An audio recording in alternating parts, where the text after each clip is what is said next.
Joined now by Cape Breton Eagles defenseman Conor Shortall, a guy we've been seeing a lot of on the ice as of late, which we'll talk about momentarily. But Conor, what are your thoughts on the season thus far and the early going for the Eagles? I think we've been really gelling well together so far. Obviously, we are having a few tough games and stuff, a lot of close battles, but I think so far we've been really good together.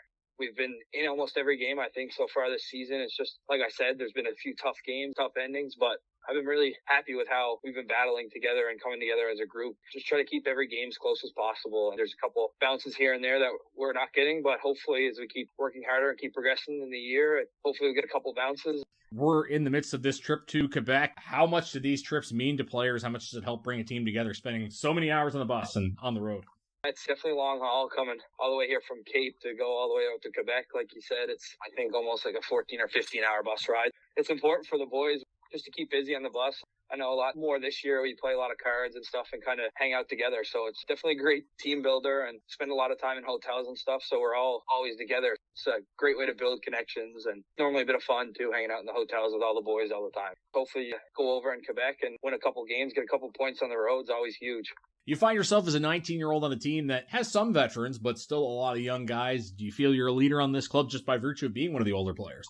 For sure. It feels almost weird for me because it just feels like I'm growing up so fast and I'm already a 19 in the league, which I find crazy. But I like to try to be a leader as much as possible and just try to get the boys going in between periods or talk to the boys during the game and just try to be a leader by example as well.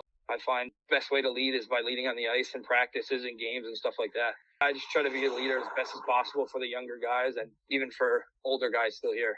Good mindset to have. Now, people have talked a lot about the injuries on the blue line with Cape Breton, but the biggest thing is all these injuries have been happening mid-game. So there's been so many games where you guys have had to play with 5D.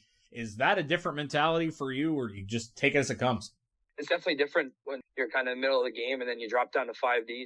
Obviously, you play in different scenarios a lot more, and a lot of guys, we get a lot more ice time and stuff because we have 5D. So I just try to keep playing the same way I am, just same mentality, just go shift by shift, the same way I play every single game, not worry about being loose on guys and stuff, just try to stay the same way and the same positivity the whole game. A lot of people have noticed you've really stepped up the physical element of your game. You had 5 hits in the first period, the last game of the homestand. Just how important to incorporate that into your play on the blue line? I've always been a physical guy ever since really hitting came into hockey, and Bantam, I believe, is when it started for me. I've always just tried to be a physical player, and I just think at some points it's almost like a momentum builder. Sometimes you get a big hit, you can get the fans going and get the boys going, and it just helps me, myself personally. I find once I'm playing a physical game, get a few nice hits and stuff, I always find I get into the game more. And yeah, it's definitely just kind of a lead by example too. Hopefully if I throw a few hits, we can get all the boys throwing some hits. I understand you had a bit of a different path into getting into ice hockey. It sounds like you actually took to the game on the road before playing on the ice. Tell us about that. When I was, I think 4 or 5, I kind of started playing a lot of street hockey because I lived in a cul-de-sac area. I grew up with a lot of older guys. I was the youngest out of them all, but they always played street hockey. So I kind of started with street hockey, and I played that for years and years. I actually started hockey as a forward because I was just used to kind of playing on the road and stuff. I think my first 4 or 5 years I was a forward, and then I changed back to a defenseman. It all started on the road, and then a lot of my school friends actually started playing hockey and stuff. So I just thought I'd give it a try, and it just kept going from there. It has worked out for you so far if you're playing in the QMJHL. Talking to Conor Shortall here, Eagles defenseman. You were the Instagram player of the game last game. I think obviously speaks to you having a good game, but there's a bit of popularity in there as well, I think. What does that mean to be recognized by the fans? It's great. Obviously, I really appreciate it that I got so much support. Really appreciative of people watching the game and noticing that I'm trying my best out there. Was doing some research for this interview and remembered that you and some of your teammates actually went out for Halloween trick-or-treating last year, right after you played a game. How difficult was that to prepare?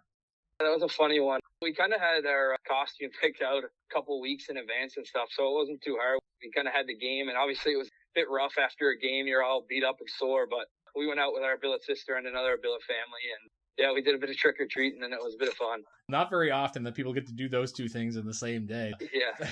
Now of the 3 goaltender system with Oliver Shatney coming in. As a defenseman, do you play differently depending on who the goaltender is? No, I don't really tend to think about it. I'm confident in all 3 of our goalies.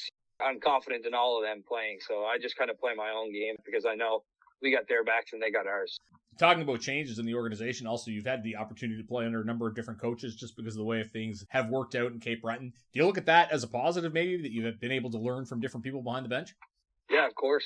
Almost all coaches have different ways of teaching, have different advice to give and different type of systems. And it's definitely been great to just get a bunch of different insight from many different people. You are in your third year in the QMJHL, your second year in Cape Breton. For those that hadn't seen you play before, how would you describe Conor Shortall as a player? I'd say a physical defenseman. I try to do my best in the D zone and try my best to chip in on offense. I like to think of myself as kind of a shutdown defenseman, and I like killing penalties. Well, coaches usually won't complain about a defense-first guy. We wish you all the best this season, Conor. Thanks for this. Yeah, thank you very much, Patty. That is Eagles defenseman Conor Shortall joining us at the intermission. You're listening to Cape Breton Credit Union Eagles Hockey, 1270 CJCB.